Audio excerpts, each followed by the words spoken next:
E agora o professor Beluso. Muito obrigado. Não funciona, né? Não, tá funcionando. Deixa eu pegar essa coisa.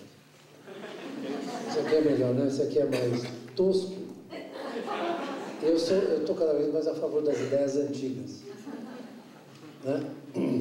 E eu quero dizer o seguinte, que nesse debate, aliás, eu queria cumprimentar, antes de mais nada, não de uma maneira protocolar, mas de coração, a revista Caros Amigos, da qual eu sou leitor, e eu sei como é duro sobreviver na imprensa, digamos, crítica, né?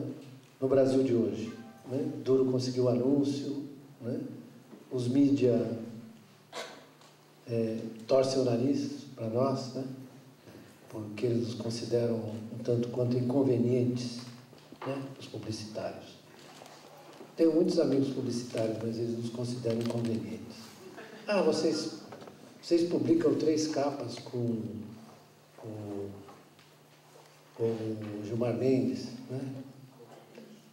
Não pode, eles podem publicar 500 com Lula, né? Como publicar a capa do Pé na Bunda, né? Que é uma coisa inacreditável, né? Em matéria de grosseria, né? De falta de qualidade jornalística. Mas eu não vou começar por aí. Eu vou assinalar a importância da forma como nós estamos discutindo aqui, né? Sem demagogia, é que nós, a partir do sucesso, nós começamos a colocar os problemas, né? E vamos combinar que o nosso sucesso nos últimos anos foi um sucesso construído pelos brasileiros, né? E a maior vitória dos brasileiros, eu não vou fazer aqui nem um pouco de demagogia, até eu já advirto que eu sou suspeito para falar isso, porque eu sou amigo dele desde os anos 70. O maior sucesso que o Brasil logrou foi de ter eleito um presidente originário das classes trabalhadoras, né? Isso isso tem um valor simbólico incrível que vocês, muito poucos podem imaginar o que isso significa, né? E eu não vou fazer isso como um elogio pessoal, é um elogio, para usar a tua palavra, estrutural.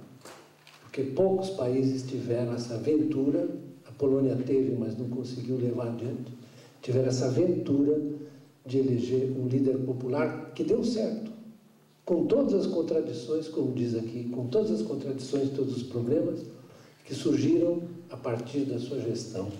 E surgiram mesmo, né? Eu menciono, por exemplo, na área econômica, vários deles, né? E no primeiro mandato, apesar da nossa... Eu fui muito crítico da política econômica do Lula. E quero dizer que eu acompanhei a construção daquilo e percebi que ele estava, na verdade, conduzindo o seu primeiro mandato de uma maneira muito prudente, porque o ataque foi brutal. O ataque foi brutal. Então, quando ele venceu a eleição de 2006, ele conseguiu, na verdade, se libertar daquela tensão e daquela opressão da dita opinião pública, como dizia o nosso... ele se referia assim à dita opinião pública, o nosso Karl Marx, né? Falava assim. Mas, enfim, eu acho que vou colocar algumas questões que eu acho que estão pendentes hoje, e que poucos falaram, que é a questão do retrocesso relativo da indústria brasileira, né? Nos últimos anos. Quando eu falo em retrocesso relativo da indústria, né, muita gente pensa que eu estou falando de fábricas que fecharam, setores que desapareceram. Isso também aconteceu, mas eu não estou falando disso. Eu estou falando do fato de que o Brasil, até o início dos 80, o Brasil tinha a sua indústria no estado da arte, praticamente no estado da arte, né? Com alguns problemas. A partir de então, na verdade, nós perdemos o bonde. Isso é, nós não incluímos, não introduzimos os setores que hoje são mais dinâmicos na economia, como os subsetores de bens de capital, alguns subsetores de bens de capital, como a eletroeletrônica, como a informática, etc. Né? Então, na própria química farmacêutica, nós perdemos posição na química fina, na farmacêutica. Né? E esse é um problema com o qual nós temos que lidar. E eu tenho feito críticas que eu considero adequadas ao descuido que os governos tiveram e continuam tendo com a questão da reindustrialização da economia brasileira. Porque nós temos, como a Tânia disse, a Tânia apontou, nós temos uma economia urbano-industrial que não pode retroceder. Se nós voltarmos para trás, isso vai ser um caos. Porque isso aqui não é, como disse um economista, a Austrália não tem indústria. Eu falei, mas a Austrália tem 19 milhões de habitantes, o Brasil tem, na verdade, praticamente 200 milhões, com uma economia, toda ela concentrada na área urbana e industrial. Essa é uma questão que eu estou levantando sobre o Brasil, o que queremos. Nós queremos um país industrial moderno. Do ponto de vista das políticas públicas, Leda, eu quero dizer o seguinte, se nós falamos de indústria moderna, nós vamos falar de programas sociais cada vez mais. Né? Então, tanto a Bolsa Família como outros programas de renda garantida serão absolutamente necessários no futuro se nós pensamos numa economia moderna, que não vai criar empregos nesses setores mais modernos, vai criar pouco emprego. Né? E isso me leva a uma outra reflexão, uma outra consideração, que, na verdade, se nós temos esse horizonte do pré-sal, que, na verdade, é um horizonte de remoção de um obstáculo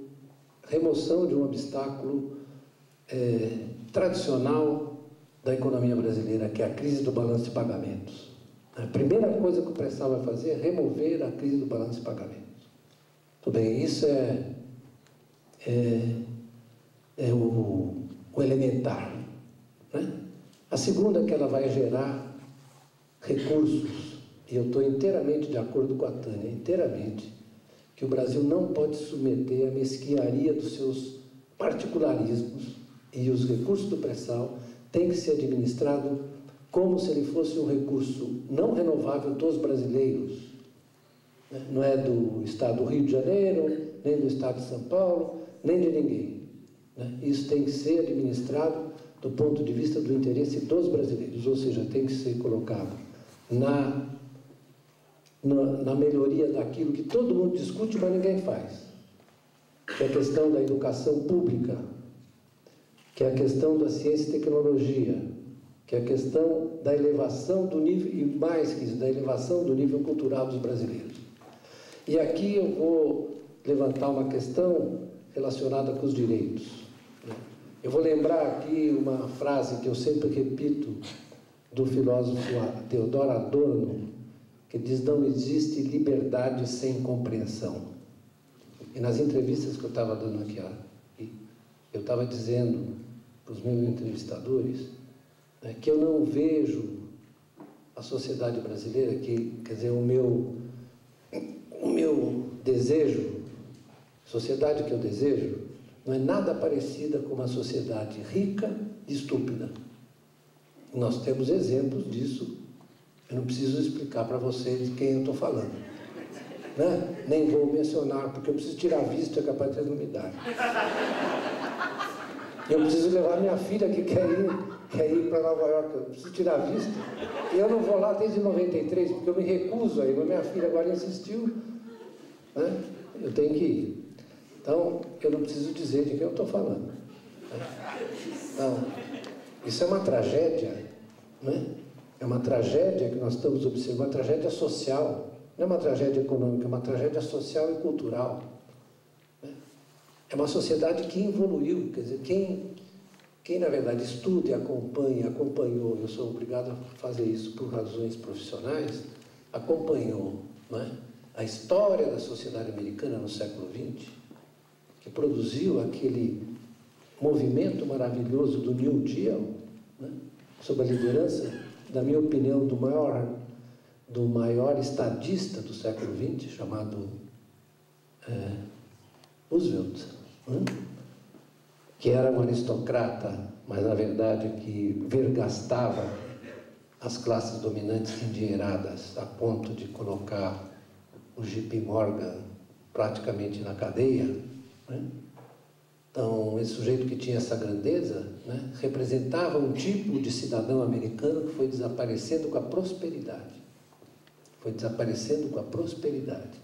Claro que tem outras implicações, como, por exemplo, o papel da Guerra Fria e do neocolonialismo do século XX.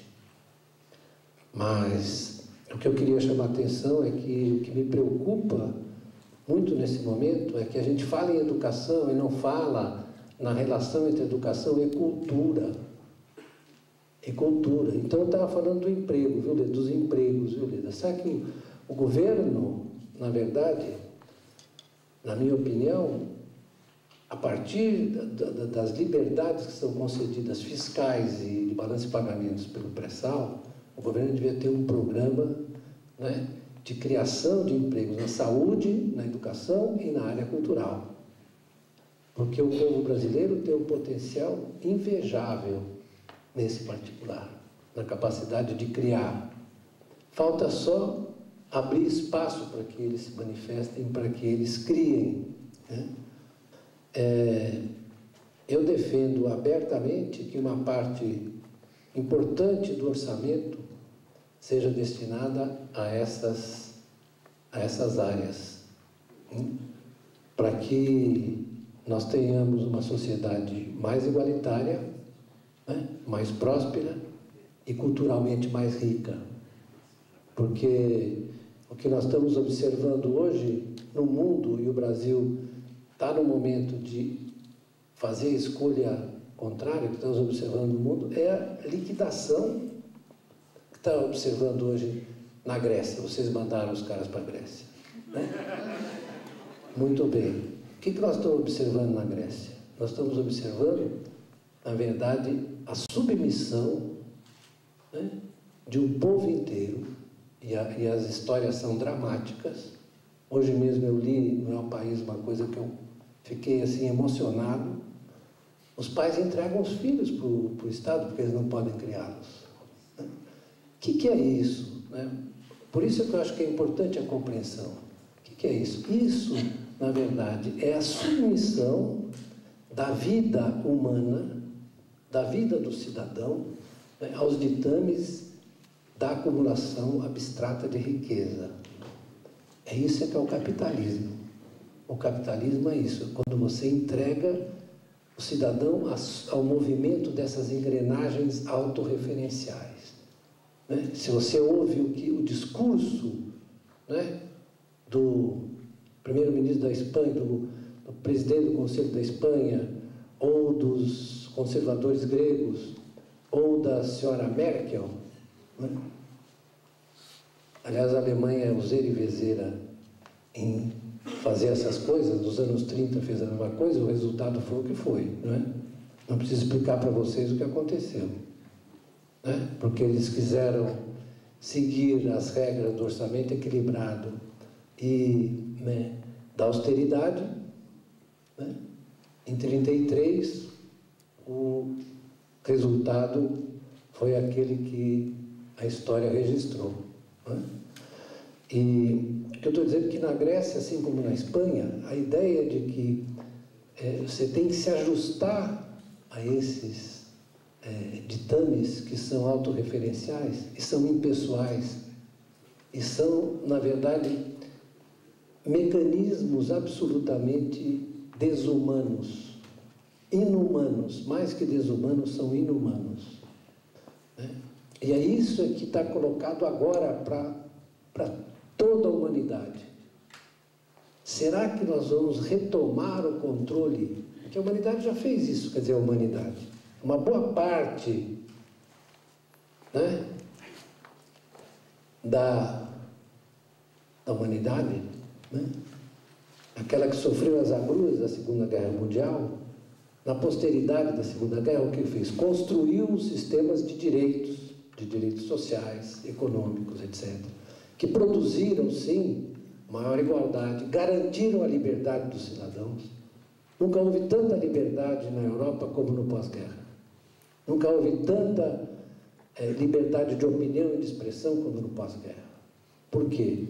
Porque a imprensa não estava submetida a esse grau de comprometimento com a finança, não estava submetida a esse grau de comprometimento com a grande empresa, né? Porque havia, assim, quem construiu esse espaço de liberdade não foram só os partidos socialistas, não, foram os democratas cristãos na Itália, foram os democratas cristãos na Alemanha, porque era impossível resistir àquele consenso que se formou no pós-guerra, de que não era possível deixar o capitalismo solto, de que era preciso defender o cidadão das flutuações e das incertezas da vida econômica, que era preciso constituir uma rede de proteção e um sistema de direitos sociais e econômicos.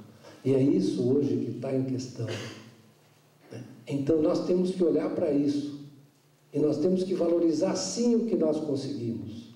Nós remamos na contramão, porque se vocês forem observar o que aconteceu ao longo dos últimos 30 anos, 40 anos, né, foi o seguinte, né, o aumento da desigualdade, né, o aumento dos bolsões de pobreza nos países desenvolvidos, a queda dos empregos de qualidade, o aumento do poder da finança, e essas coisas estão interligadas.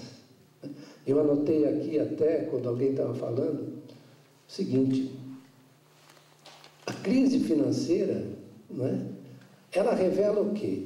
Ela revela um fenômeno, né, que pouca gente dá atenção, que ela nasce de uma contradição entre a crescente socialização da riqueza no capitalismo e o controle privado dela. É isso que essa crise revela no seu âmago, no seu âmago. Eu volto a dizer, nos anos do pós-guerra, a chamada repressão financeira foi exatamente botar uma cangalha em cima do controle privado, porque essa contradição é estrutural. Não adianta a gente ficar discutindo, né, que o Madoff é um criminoso. O Madoff é apenas, né, o epifenômeno dessa situação, né? Tem muitos Madoffs, aliás, o Madoff é apenas um sujeito que se deixou apanhar, né? Porque a patifaria foi generalizada. Mas o problema não é a gente ficar fazendo uma crítica moralista disso, nós temos que fazer uma crítica estrutural, né? Agora o que está se colocando para nós, né, como país, né, é como nós vamos coordenar essa nova economia que está surgindo. Como é que nós vamos avançar na coordenação dessa nova economia que está surgindo, né? E o avanço dessa coordenação supõe, sim, a volta, eu estou falando das ideias velhas, viu? A volta da ideia de planejamento adequada à situação que nós estamos vivendo. Porque nós sabemos que a reindustrialização, os programas sociais, o avanço cultural da população, tudo isso depende da ação coletiva exercida. Eu sempre tenho um pouco de pé atrás, né, quando as pessoas falam, né, da sociedade civil. Sociedade civil é o locus do poder privado. Então nós precisamos, na verdade, vamos combinar, é o locus do poder privado, né? É aí que se dá. Não vou citar o Michel Foucault aqui porque não é necessário, porque ele se inspirou, na verdade, nas obras de um outro autor do século XIX. Mas o que eu quero dizer é o seguinte, é que a remoção dessas relações de desigualdade dentro da sociedade civil é que é a tarefa do Estado democrático, e que faz parte do projeto de radicalização da democracia, que é o que nós temos que defender, a radicalização da democracia. Eu quero dizer a vocês o seguinte, eu vou dizer um minuto. Esse é o projeto do socialismo verdadeiro, a radicalização da democracia e a eliminação da desigualdade. E isso é possível. Nós estamos vendo que isso é possível, mas não vai ser amanhã. Nós vamos ter que suar sangue para chegar nesse momento, né? Para concluir, eu vou falar um pouco da questão, como todo mundo falou, é fundamental nessa luta política, se trata de uma luta política, que nós possamos garantir a diversidade dos meios de comunicação, né? E essa diversidade supõe uma ação positiva do Estado, sim, no sentido de defender, né, o direito à opinião de todos os cidadãos. Isso está inscrito no Manifesto do Congresso Americano de 1947, que todas as opiniões têm que ser contempladas, todos os meios de comunicação têm que receber auxílio do Estado. E eu vou invocar, para terminar, um artigo do filósofo Jürgen Habermas, que, impressionado com a concentração dos meios de comunicação, pediu que o Estado alemão ajudasse o desenvolvimento dos outros meios, dos outros mídia, de modo que o público tivesse acesso à boa informação e à informação diversificada. Muito obrigado.